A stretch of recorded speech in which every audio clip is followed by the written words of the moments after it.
오늘 우리가 읽은 말씀 중심에서 멈출 수 없는 기도, 이런 제목으로 하나님 말씀 증거합니다. 에베소서, 빌립보서, 골로새서, 빌레몬서 4개는 옥중에서 쓰셨다 그래서 옥중서신이라 그러는데, 세 번째 골로새에 보낸 편지입니다. 우리 사도행전 마지막에 보면은 사도 바울이 로마에 도착해서 요즘 말로 하면 가택연금을 당하십니다. 활동은 자유롭게 하되 집 안에서만. 그래서 복음을 듣는 사람들이 다 바울을 찾아가서 복음을 듣게 되고 그랬더랬죠. 그 기간 동안에 쓴 것이 아닐까, 이렇게 대개 학자들은 보고 있습니다. 또 골로새 교회는 바울이 개척한 교회는 아닙니다.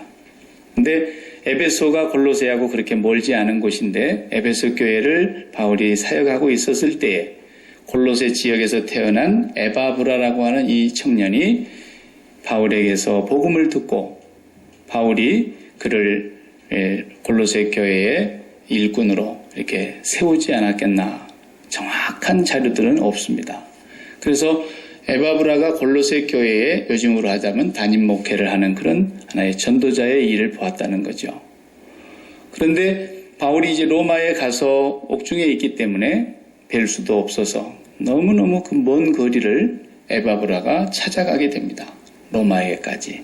그래서 로마에서 바울을 만나고 교회의 설명을 다 드리고 교회 형편을 얘기하고 그러는 중에 바울이 한편으로는 감사하고, 왜냐하면 자기가 한 번도 가보지를 못했지만 그 교회의 그 성도들의 상태를 보니까 오늘 감사하는 기도를 먼저 드리고 있지 않습니까? 본문에 보면. 그것이 보니까 너희 믿음을 내가 들었다. 그리고 너희 성도들의 사랑의 얘기도 내가 들었다. 그리고 너희들이 하늘에 쌓아둔 그 소망을 갖고 산다는 것을 내가 들었다. 믿음과 소망과 사랑의 얘기를 듣고 하나님 앞에 감사 기도를 먼저 드렸다는 얘기를 편지에 쓰고 있습니다. 그리고 이제 또 다시 골로새 교회에 편지를 쓰는 그 내용 가운데는 보면은 교회가 이단의 잘못된 사상에 오염이 되고 있다는 얘기를 에바브라를 통해서 들었던 것 같습니다. 그러니까 잘못된 그런 신앙을 배우면 안 되니까. 그 당시에는 율법주의, 유대인들의 그 율법주의가 제일 만연했고, 그 다음에 골로새 교회의 좀 특징적인 게 뭐냐면 금욕주의, 아주 철저한 금욕을 강조하는 그런 사람들이 생겨나서 교회를 혼란스럽게 했습니다. 이것도 잘못된 것이고요. 그 다음에 천사를 숭배해야 된다, 이렇게 또 얘기하는 사람들이 나타나가지고 이것을 또 바로잡아야 되겠고, 그 다음에 세상의 철학, 그 당시에는 스토아 철학이라고 그러죠. 스토익 그 철학을 굉장히 신봉하던 사람들이 많은 때인데, 교회 안에 그런 스토익 철학의 영향을 받은 사람들 때문에 신앙이 잘못된 길로 갈 수 있다는 여러 가지 염려 때문에 이제 우리가 2장에 가면 그것을 보게 될 것입니다. 그런 내용의 편지를 쓰는 중에 오늘 본문에 읽은 내용 가운데 한 말씀이, 이런 말씀이 있었습니다. 내가 여러분들을 위해서 기도하기를 그치지 않는다는 말씀이 있습니다. 9절을 다시 제가 보겠습니다. 이로써 우리도 듣던 날부터 너희를 위하여 기도하기를 그치지 아니하고 구하노니 너희로 하여금 모든 신령한 지혜와 총명에 하나님의 뜻을 아는 것으로 채우게 하시고, 기도하기를 그치지 않았다. 그래서 제가 오늘 이 말씀을 중심해서 이 멈출 수 없는 기도. 사도 바울이 에베소도 우리가 보았고 빌립보서 보았고 골로새서 이제 차례인데, 제가 거의 서신마다 중복되는 부분들은 한 곳만 다루고 넘어가려고 했던 겁니다. 그런데 에베소 교회나 빌립보 교회나 골로새 교회나 기도 내용이 계속 나와요. 그런데 그 기도 내용이 조금씩 그냥 다르죠. 그런데 똑같아요. 의미와 그 깊이는 똑같은 기도인데 에베소 교회를 향해서도 그 기도를 했고, 빌립보 교회를 향해서도 그 기도를 했고, 또 골로새 교회를 향해서도 그 기도를 해요. 그러니까 이 기도는 사도 바울의 기도이지만 오늘날 교회가 영원히 해야 될 멈출 수 없는 기도예요. 우리의 기도예요. 주여 사업하시는 분들 대박나게 해주세요. 이런 기도를 사도 바울은 한 번도 한 적이 없어요. 예. 그런 기도를 사실은 하는 것은 그저 믿음이 너무 없거나 이제 예수를 한번 믿어볼까 하고 교회에 첫 발을 들여놓은 사람들 때문에 그냥 어쩌다 한 번씩 해주는 거예요. 해주는 거. 예. 무당 비슷하게. 그런 건 사실은 사도 바울은 한 번도 기도한 적이 없어요. 예. 기독교를 바르게 알고 신앙이 바르게 들어가고 보면은 그런 기도가 이제 없어지는 거예요. 예. 그래서 그 기도의 내용이 굉장히 정말 중요합니다. 예. 그리고 이 기도는 반드시 이루어지는 기도입니다. 예. 왜냐? 하나님의 뜻대로 무엇을 구하면 그분이 들으시는 줄 우리가 안다 그랬고 그분이 우리가 구한 것을 들으시는 줄 안즉 우리가 구한 그것을 이미 받을 줄로가 아니라 그랬잖아요. 받은 줄로 안다 그랬다고요. 하나님 앞에 이 기도를 드리면 반드시 받게 돼 있다라는 거예요. 이런 기도를 해야 되지 않겠어요? 멈출 수 없는 기도예요, 이건. 이건 개인의 기도이고 우리 교회 전체의 공동 기도 제목이고 초대교회로부터서 주님 오실 때까지 이 기도를 여러분이 빼면 안 돼요. 애워지지가 않으면 써갖고 다니시더라도 그걸 보고 기도를 하셔야 돼요. 뭐 많이 기도해야 기도입니까? 진짜 기도를 하려면 이런 기도를 해야 한다 그 말이에요. 네. 그러면 여러분의 인생의 문제가 이젠 대박나게 해주세요. 그런 기도를 안 해도 되는 삶이 되는 거예요. 네. 간단히 해결되는 것이에요. 그래서 사도 바울이 이제 오늘 다 읽지를 못하지만 에베소서 먼저 보면 1장 17절에서 19절 이 기도예요. 에베소서 1장 17절에서 19절. 그리고 빌립보서로 넘어오면 빌립보서 1장 9절에서 11절. 밑줄 쫙 긋고 받아 적어요. 너무 중요한 것이기 때문에 그래요. 또 에베소서 기도 하나 더 있어요. 에베소서 3장 14절에서 19절. 이 세 개만 딱 적어갖고 다니시면서 기도하시면 딴 기도 사실 할 게 없어요. 예. 근데 내용과 깊이를 보면은 이보다도 기도가 중요한 기도가 또 없다라는 것을 알 수 있고 결국 이것은 뭐냐면 주기도문의 기도예요. 우리 주님이 가르쳐 주신 주기도문보다도 더 좋은 기도가 있겠어요? 없지요. 그러니까 나는 기도 못해요 그러신 분들을 위해서 제가 오늘 가르쳐 드리는 거예요. 주님의 기도를 간절히 드리세요. 주기도문. 저희 우리 유지행 가서도 반드시 제가 처음에 시작 기도할 때에 몇 마디 기도하고 난 뒤에 다 같이 우리 주님의 기도를 드립시다. 그리고 꼭 주님의 기도를 드려요. 주님의 기도보다도 더 좋은 기도는 이 땅에 없어요. 그리고 바울이 에베소서 1장 17절에서 19절까지 그리고 3장 14절에서 19절까지 그리고 빌립보서 1장 7절에서 9절까지 이 기도는 그 교회의 내용을 너무너무 바르게 알고 기도를 가르치신 거예요. 오늘 본문에 나와 있는 또 1장 9절 이하의 말씀 계속해서 우리가 보게 될 것입니다.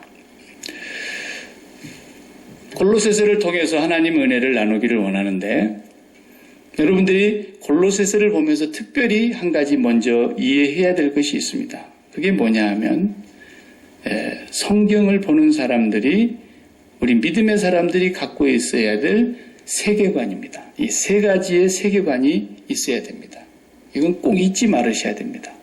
계시록에서 제가 가르칠 때 세 가지 공리 그 액시옴을 잊지 말라 그랬는데 그 세 가지를 잃어버리면 계시록 해석이 다 틀리게 되는 겁니다. 성경 전체의 해석이 다 틀리게 되는 겁니다. 그 공리를 제가 잊지 말라고 얘기했는 것처럼 이제는 성경을 볼 때 여러분이 세 가지 세계관을 반드시 항상 염두에 두고 있어야 됩니다. 그게 뭐냐면 첫째는 하늘에 속한 영역입니다. 하늘에 속한 영역. 따라해요. 중요하니까. 하늘에 속한 영역. 하나님이 계시는 영역을 말하는 거예요. 성삼위 하나님, 보이지 아니하시는 하나님의 나라의 영역을 하늘에 속한 영역 한 세계관으로 우리가 보는 거예요. 두 번째 세계는 어디냐면 공중 권세 잡은 영역이 있어요. 공중 권세라는 영역이 있다고. 이건 손에 잡히는 영역이 아니에요. 근데 그 공중 권세라는 말 많이 들었죠? 그것은 분명히 마귀가 활동하고 있는 영역이에요. 그럼 우리에게는 그것이 어디에 소속한 부분이냐? 우리의 마음과 인격이 해당되는 부분이에요.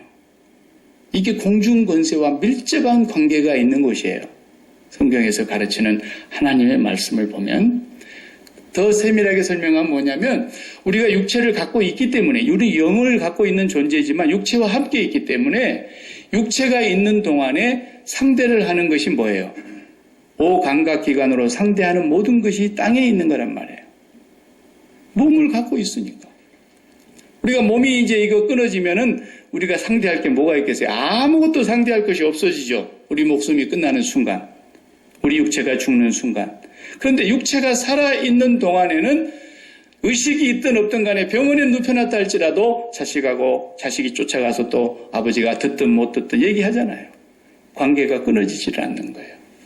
바로 우리가 육체를 갖고 있는 동안에 살아있는 동안에 모든 것과 관계를 맺고 있고 보이는 것과 보이지 않는 것까지도 심지어 내 자신과 내 자신의 마음까지도 관계를 하고 있어요. 우리가.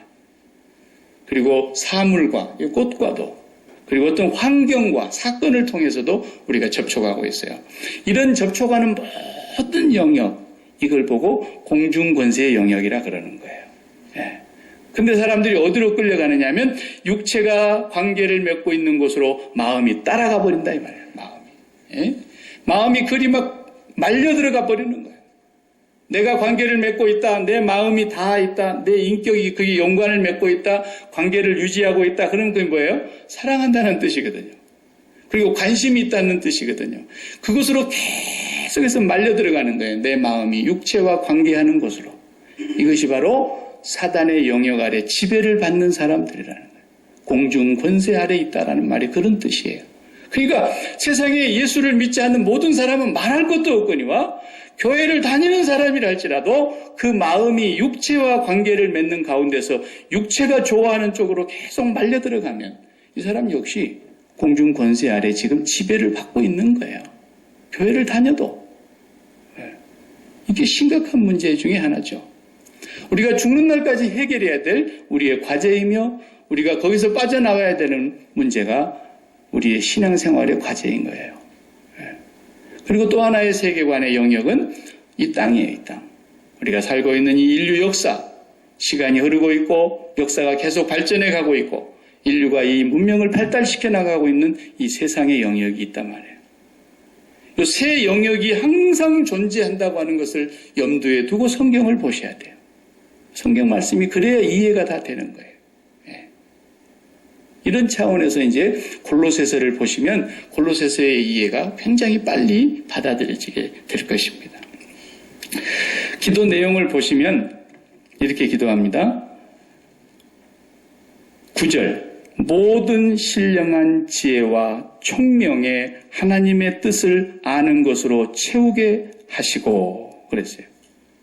그치지 않는 멈출 수 없는 기도의 첫 번째가 에베소 교회나 빌립보 교회나 골로새 교회나 똑같이 이 얘기가 다 나오니까 저는 지금 오늘 한번 다루게 됩니다. 신령한 지혜와 총명, 이게 뭐겠어요? 신령한 지혜, 신령한 총명은 사람에게 있는 것이 아닙니다. 이건 성령의 지혜, 성령의 충만함으로 주어지는 총명을 얘기하는 겁니다. 그러니까 우리가 성령으로 충만해야 된다라는 말은 그 결론적으로 볼 때 그 사람이 신령한 지혜와 총명으로 채워지게 된다는 뜻입니다. 뭘 아는 것일까요? 하나님의 뜻을 아는 것으로 채우게 하시고 그랬지 않습니까? 하나님의 뜻을 아는 거예요.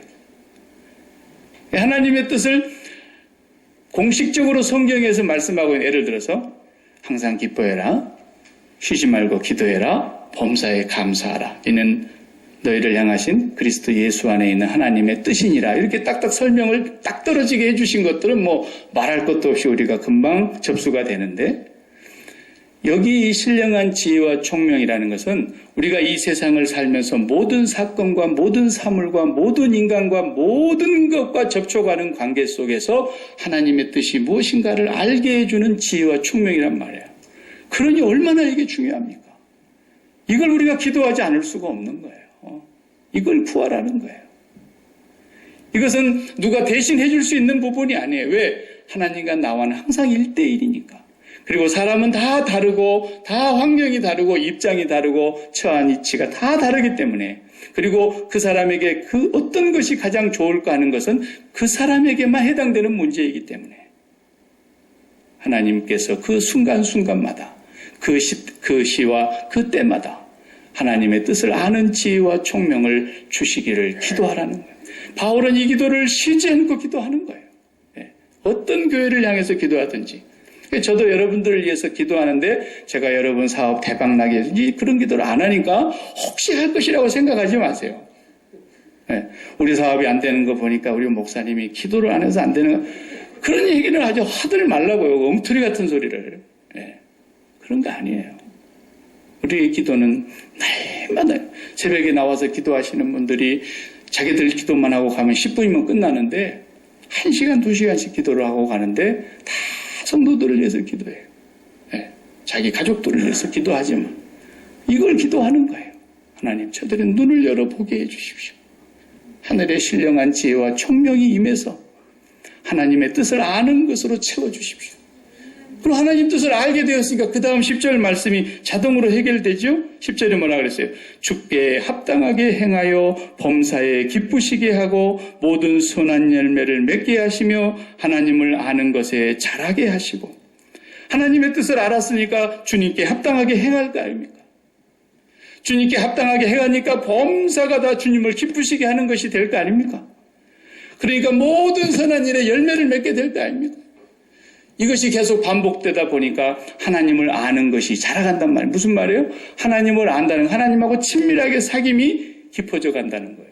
하나님 많이 알아요. 제가요, 여러분 제가 이렇게 생겼어도 박근혜 대통령을 제가 잘 압니다. 제가 약기만 있다고 저를 우습게 보지 마세요. 제가 오바마 대통령도 얼마나 잘 아는데요. 근데 여러분 가셔서 저 아느냐고 물어보세요. 그분이 저를 모릅니다. 이런 건 아는 게 아닙니다. 지금 여기서 안다는 얘기는 하나님과 내가 친밀하게 안다는 것입니다. 성령으로 말미암아 모든 지혜와 신령한 총명과 지혜가 임하면서 하나님의 뜻을 아는 것으로 채워지게 되니까 이제 그 뜻을 알았으니 내가 주께 범사에 합당하게 행할 뿐만 아니라 모든 일을 행하니 그분이 기뻐하시고, 그분이 기뻐하시니 그분이 원하시는 선한 열매들이 맺혀지게 되시고, 그 일이 계속 지속적으로 반복되니까 얼마나 하나님과 친밀해지겠냐는 거예요. 하나님을 아는 것이 자라가게 해주시고, 바울의 기도예요. 얼마나 중요한 기도입니까? 그 다음에는 또 뭐라 그랬어요? 11절에 그의 영광의 힘을 따라 모든 능력으로 능하게 하시며 기쁨으로 모든 견딤과 오래 참음에 이르게 하시고. 이제 영광의 능력으로 모든 걸 능하게 한다는 말은 뭡니까? 하나님과 친밀해지면 친밀해질수록 그분의 영광이 나에게 비춰지기 때문에 내 마음속에 기쁨이 채워지게 돼 있다고 말이에요. 하나님 가까이 하면 기쁨이 그분으로부터서 내게 물밀듯이 밀려오니까 그 기쁨이 너무 커서 그 다음 뭐라 그래요? 모든 견딤과 오래 참음에 이르게 한다는 거예요. 세상 사람들이 볼 땐 저 너무너무 힘든 일 같은데 하나도 힘 안 든 사람처럼 넘어가 버리는 거예요. 왜? 기쁨이 그걸 다 이기는 거예요. 하나님의 기쁨이. 그래서 오래 참음과 견딤에 이르게 하신다. 이렇게 살고 싶지 않습니까, 여러분? 그러니까 이걸 기도해야 된다는 거예요. 대박 나보세요. 그 다음부터 이제 그거 지키려면 보통 문제가 아닙니다. 그래도 대박 나고 죽고 싶다고 하는 사람들이 있어요. 아유, 나는 그냥 벼락이라도 좋으니까 돈벼락이라도 한 마디 봤으면 좋겠다고. 여러분, 사도 바울의 이 교회를 향한 그칠 수 없고 멈출 수 없고 쉴 수 없고 중단할 수 없는 이 기도. 이 기도는 저와 여러분이 날마다 하셔야 돼요. 아침에 일어나셔서 새벽같이 일 가시는 분들 그냥 이것만 놓고 기도하세요. 하나님, 내 소원 아시죠? 이 기도 들어주세요. 저녁에 와서 또 주무실 때 다른 기도 뭘 해요? 이 기도 하시라고. 앞에다가 이름만 하나씩 바꿔가면서 우리 아무개 이렇게 되게 해주세요. 우리 아무개 이렇게 되게 해주세요. 진실로 간구하시고 그분의 얼굴을 구하시고 사모한다고 고백하시고 간절히 구하세요. 하나님은 절대로 외면하지 않으시며 그의 뜻대로 무엇을 구하는 것이기 때문에 이루어진 줄로 믿고 구하십시오. 그 때가 반드시 올 것입니다. 중단하지 마십시오. 근데 성도가 이렇게 될 수 있을까? 사람들이 걱정을 많이 하는데 걱정을 많이 하지 마시고 걱정할 시간 있으면 기도를 하시면 되는데요. 우리가 병원에 가면 진단을 하지 않습니까? 의사가 진단 안 하고 처방전 쓰는 의사는 뭐라 그래요? 우리가 돌팔이 이러는 거예요.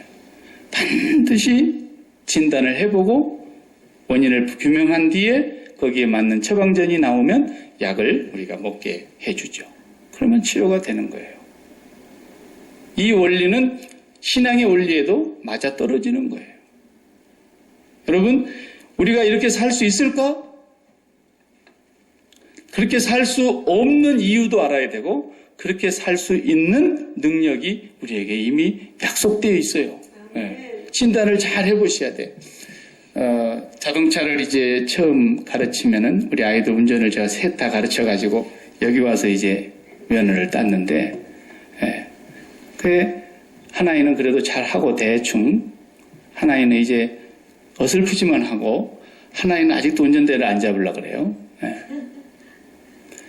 근데 이제 운전을 할 때마다 제가 늘 얘기한 것이 있었어요. 앞으로 10년이 경력이 쌓이든 20년이 쌓이든 30년이 쌓이든 운전 잘하는 건 칭찬도 하지 말고 자랑도 하지 마라 그랬어요. 한 번 실수에 끝나는 거다 이건. 그러니까 절대로 남들한테 운전 너 잘한다라고 칭찬도 해주지 말고 네가 운전 잘한다고 괜히 의시되지도 말고 운전은 한순간에 가는 거다. 제가 그 얘기를 해줬습니다. 그런데 처음에 접촉사고 얼마나 많아요. 저도 큰 사고는 그렇게 없었지만 접촉사고는 몇 번 있었어요.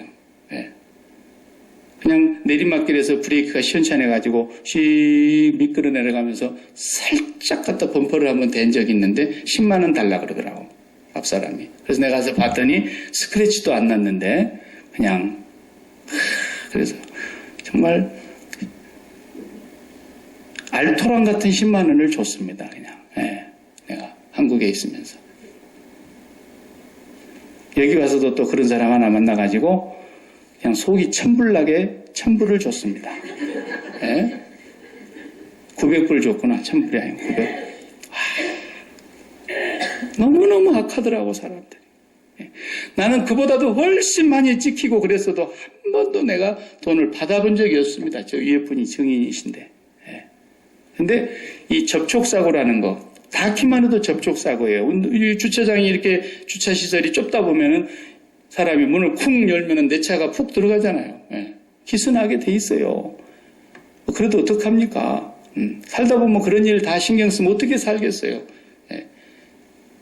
그런데 그것도 어쨌든 접촉사고입니다. 차라고 하는 것은 닿기만 하면 접촉사고죠. 그죠? 그래서 우리가 항상 거리를 두고 일정한 거리를 유지하면서 접촉되지 않도록 조심하고 자기 차선을 지키고 교품 법규를 준수하면서 그 다음에 이제 또 뒤에서 가다가 내가 너무 세게 가고 앞에 사람이 갑자기 그냥 우측 라이트를 놓고 좌측 라이트를 놓고 그냥 좌회전 우회전 가는 걸 빨리 신호를 안 주는 바람에 그냥 가서 받아버리는 경우들. 추돌사고라 그러죠. 추돌사고. 그리고 저쪽에서 달려오는 사람이 술을 먹고 들어왔다가 더다가 나를 와서 정면으로 쾅 들이받으면 그걸 보고 충돌사고라 그럽니다. 교통사고에 3가지가 있어요. 왜 제가 이 상식적인 걸 얘기하느냐 하면 우리의 삶이 똑같기 때문에 그렇습니다. 우리가 사는 것이요 매일매일 접촉사고가 납니다. 우리 사람 마음은 하나님만 접촉하고 살게 지어놓으셨는데 범죄하고 타락하니 인간이 된 이후부터서는 하나님을 접촉하지 아니하고 하나님을 알려고도 하지 아니하고 매일 오감각기관으로 모든 걸 우리가 접촉하면서 살고 있지 않습니까? 접촉하는 데마다 사고가 나는 거예요. 가벼운 사고죠, 사실은. 그런 건. 이게 접촉사고. 그러니까 여러분 앞으로 진단을 잘 하셔야 돼요. 내가 지금 마음에서 일어나고 있는 이 상황이 접촉사고인가? 아, 내가 그쪽에 마음이 다 있었구나. 괜히 마음이 다 있는 곳에서 접촉사고가 나게 돼 있어요. 여러분, 일본 사람들이 막 어제 지진이 그냥 이렇게 5.2가 났다 그러는데 별로 여러분 기분 안 나빠하고 다 그냥 그 소식을 들으면서 어떤 사람은 좀 더 세게 나지. 이런 마음을 갖고 있는 사람들도 있고, 왜? 우리는 그쪽 사람하고 마음이 1mm도 단 적이 없기 때문에 닿질 않았어요. 그렇죠? 여러분이 누구하고도 마음이 1mm라도 닿았다면 그것이 사업하고 닿든지 돈하고 닿든지 내 건강 문제로 닿든지 친구 관계로 닿든지 사업상에 닿든지 그건 다 반드시 접촉사고입니다. 그리고 두 번째 사고가 뭐냐면 추돌사고인데 이것은 우리가 그걸 쫓아가고 있다가 부딪힌 거거든요. 언제나 저것이 내한테 올까? 언제나 저것이 내한테 마음을 줄까? 이건 짝사랑하는 사고인데 끝까지 쫓아가다가 어떤 사람은 돈 쫓아가다가 쾅 들이받쳐가지고 추돌사고 난 사람이 있고 어떤 사람이 세상 향락 쫓아가다가 쾅 부딪혀가지고 추돌사고 난 사람이 있고 어떤 사람은 자식을 그냥 자기가 만들어놓은 그 굴레 속에서 벗어나지 못하게 하고 막 자식을 어떻게든지 하면서 쫓아가 보다가 쿵 하고 나는 사고가 있고 전부 추돌사고예요. 이거. 부부싸움은 뭔 사고일까요? 정멸충돌사고. 그러니까 교회 와서 얼굴이 쫙 깔아앉아갖고 있으면 묻지 마요. 정면충돌 사고 났구나. 이렇게 보시면 틀림없는 거예요. 그리고 어떤 사람 와가지고 속이 상해가지고 혼자서 기도하면서 막 우는 거예요. 그럼 뭐예요? 추돌 사고 났구나. 네. 진단을 제대로 하면 되는 거예요. 그리고 쌍방간에 접촉 사고 났구나. 이런 겁니다. 이 사람 마음이라는 건 어딘가는 닿게 돼 있거든요. 그런데 예수를 믿고 난 이후로부터서는 그렇게 살지 않게 하시려고 주님이 오셔서 십자가에 죽으신 사건이 일어난 거예요. 네? 주님이 십자가에 죽으신 사건, 제가 그걸 여러분 귀에 못이 박도록 얘기를 하지만 여러분들은 그냥 사순절 때만 살짝 생각하고 넘어가죠. 난 그 사람을 향해서 정면으로 얘기할 수 있어요. 예수 믿는 사람 아니에요. 난 종교인이에요. 나는 어느 누구한테서도 자신 있게 얘기할 수 있어요. 예수를 믿는 사람은요, 물론 내가 어떤 일에 집중하고 지금 막 열심히 뭐 음식을 만들고 있는데 예수님 그리고 만드는 사람이 누가 있겠습니까? 그러지는 않죠. 그러나 언제나 예수님이 나를 보고 계시고 예수님은 나와 연결되어 있고 나 또한 주님과 연결되어 있는 상태에서 언제나 주님이 나의 삶의 최우선순위라는 거예요. 그래서 모든 사건과 모든 접촉 관계에 있어서 1번으로 접촉해야 될 분이 예수님이다. 이걸 믿고 이걸 확인하고 이걸 시인하고 매번 그것을 내가 놓치지 않는 사람. 이 사람이 예수 믿는 사람인 거예요. 저 특전사 출신인데 요 며칠 전에 특전사 그 뉴스를 한번 들었더니 그냥 출퇴근을 하던 사람이 그냥 출근 잘하고 자기 군대에 근무했으면 됐을 텐데 교통사고 탁 도로에서 나는 걸 보고서는 그 공수부대 이 아저씨가 그 사고 난 사람을 돌봐야 되겠길래 출근길에 차를 멈춰놓고 뛰어들어가가지고 그 사고 난 사람을 돌보고 있는데 그 다음 트럭이 빨간불인데 그 빨간불 신호를 무시하고 그냥 직진으로 와가지고 돌보고 있는 그 특전사 공수부대 아저씨를 그냥 갈아 문대가지고 그 자리에서 돌아가셨단 말이에요. 예. 교통사고 당한 사람은 오히려 살았는데. 예. 정말 화나대요. 예. 그래도 뭐 인생이 그런 거 아닙니까? 하루아침에 어떻게 될지 모르는 것이 인생이니까 그 사고가 났어요. 여러분, 오늘 우리가 세상을 살면서 내 마음속에 뭔가 이 접촉이 된 부분, 그 접촉이 된 그 부분을 내가 떼내려고 해도 떼내지를 않아줘요. 떼내지가 않아져요. 그런데 어떻게 그걸 떼내는 거냐면 예수님을 날마다 바라다 봐야 떨어집니다. 예수님이 십자가에 죽으셨다는 걸 여러분은 어떻게 믿으십니까? 예수님이 십자가에 죽으셨다는 것은 내가 직접 안 죽었다는 것뿐이지 예수님이 우리를 완전히 이 땅에서 더 이상 나를 쓸모없어서 죽이신 거예요. 이건 죄 덩어리이기 때문에 죽이신 거라고, 여러분과 저를. 완전히 죽이신 거예요. 0.1%라도 우리가 가치 있는 부분이 하나님 앞에서 없어요. 완전히 우리를 죽이신 거예요. 여러분이 조금이라도 내가 괜찮다고 생각하는 사람이 있으면 아직 주님을 못 만난 사람이에요. 그분은 주님을 지금 알고는 있는데 인격적으로 못 만난 거예요. 주님을 인격적으로 만나고 나면 내 안에 0.1%도 선한 것이 없구나 하는 걸 알게 되는 거예요. 그것이 사도 바울의 고백만이 아니에요. 모든 그리스도를 만난 사람은 그 고백이 한 번씩은 다 있었어요. 나는 쓸모가 없는 존재라는 거예요. 다만 이 목숨이 수명을 다할 때까지 이 땅에 존재할 뿐이에요. 그러나 이 몸 안에 성령을 보내셔서 네 생각과 네 판단, 네 모든 것은 선악과를 따먹은 원죄 때문에 네가 접촉하는 그 순간에 그 생각이 판단이 딱 이루어진다 이거예요. 생각이 바로 판단 아닙니까? 그 판단이 그 다음에 계획을 세우게 되고 그 계획이 실천으로 옮겨지면서 행위로 나타나게 되는 것이 우리 사람 살아가는 원리예요. 모든 사람은 다 그렇게 살아가는 거예요. 그런데 우리는 그렇게 사는 것이 어떻게 사는 거다? 너희가 이 세상에 속하여 이 세상과 살다가 이 세상에서 죽으리라. 예수님 하신 말씀 그대로예요. 요한복음 예수님 뭐라 그러셨냐면 요한복음 8장 21절에 너희가 나를 찾다가 너희 죄 가운데서 죽겠고 나는 내가 가는 곳에 너희가 오지 못하리라 그랬어요. 이 말씀 잘 들으셔야 돼요. 또 요한복음 8장 23절에 너희는 아래에서 났고 나는 위에서 났고 너희는 세상에 속하였고 나는 세상에 속하지 아니하였다. 이렇게 말했어요. 그러시면서 너희가 내가 가는 곳에 오지 못하리라. 왜 못 와요? 왜 못 가요? 믿지 않는 유대인들에게 지금 하는 말인데 예수님을 만나려면 예수님 계신 곳으로 가야 되는 거 아닙니까? 근데 예수님이 세상에 속하지를 않으셨다는 거예요. 너희는 세상에 속했고 너희는 아래에서 났고 나는 위에서 나왔고 너희는 이 세상에 속해 있다가 이 세상에서 죽으리라 죄 가운데. 우리가 그 예수님을 만나려면 예수님이 세상에 속하지 않은 분이기 때문에 이 세상을 나가야 돼요. 그런데 몸은 지금 죽지 않기 때문에 나가지 않고 있지만 우리의 마음은 이 세상을 나가야만 예수님을 만날 수 있어요.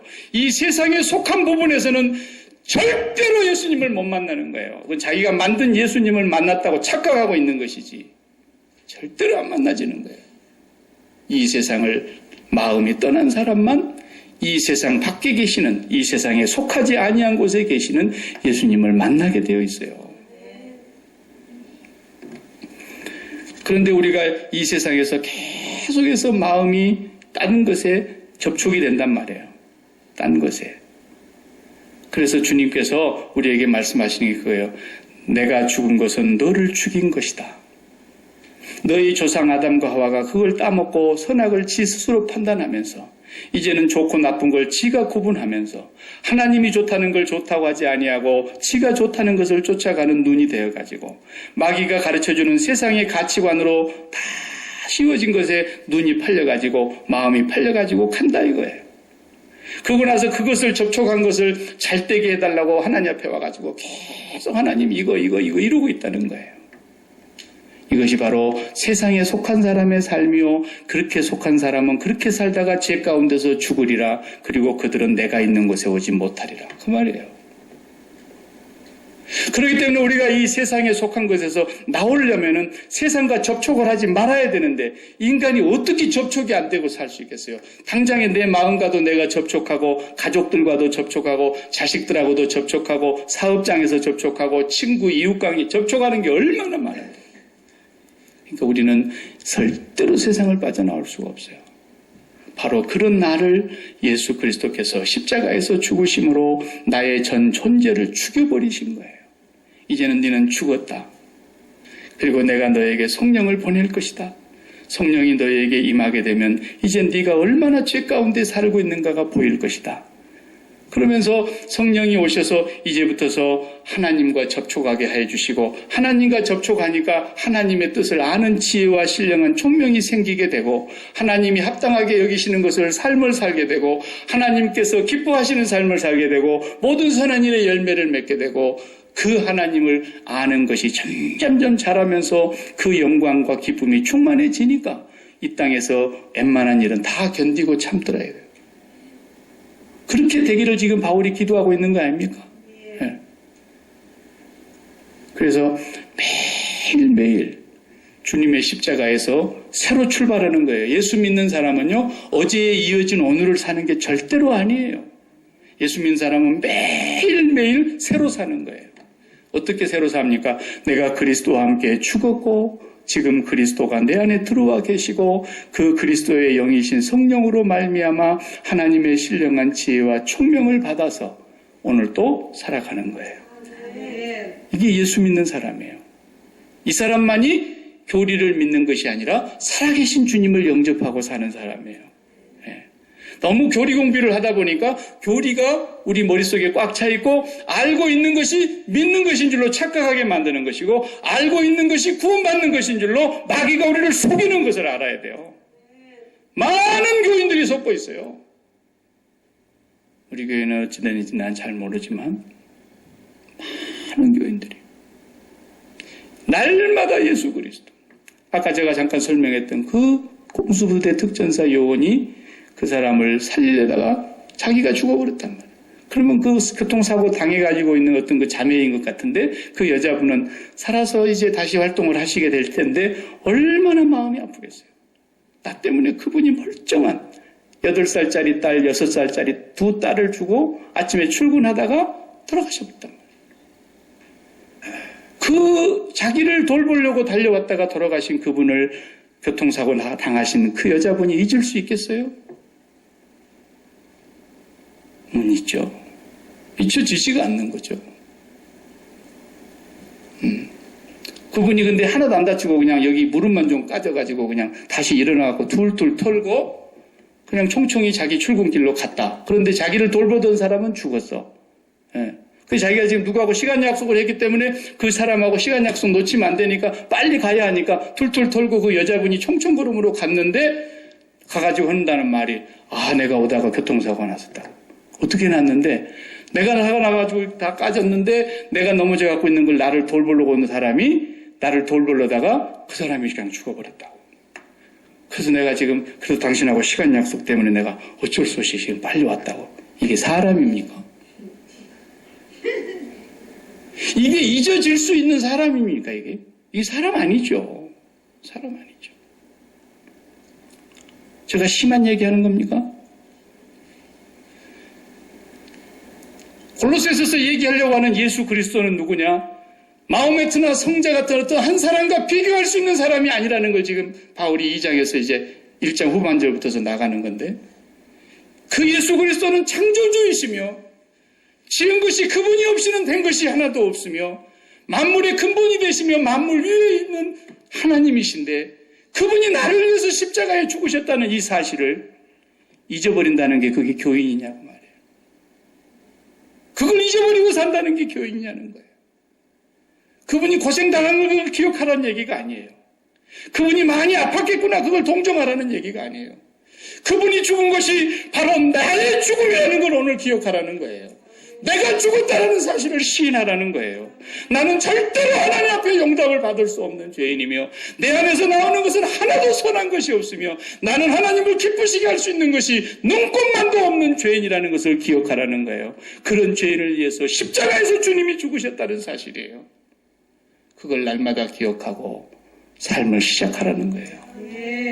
그리고 날마다 그분을 기억하고 살아가다 보니까 이제는 내 판단이 죽은 것입니다. 우리가 예배 시간에 날마다 금요 1년 동안에 불렀어요.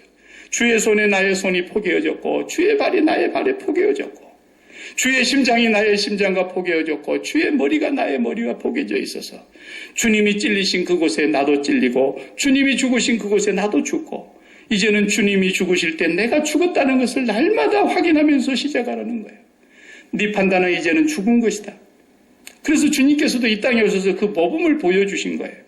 주님이 뭐라 그러시느냐면 요한복음 5장 19절에 예수께서 저희에게 이르시되 내가 진실로 진실로 너희에게 이르노니 아들이 아버지 하시는 일을 보지 않고는 아무것도 스스로 할 수 없나니 아버지께서 행하시는 그것을 아들도 그와 같이 행하느니라.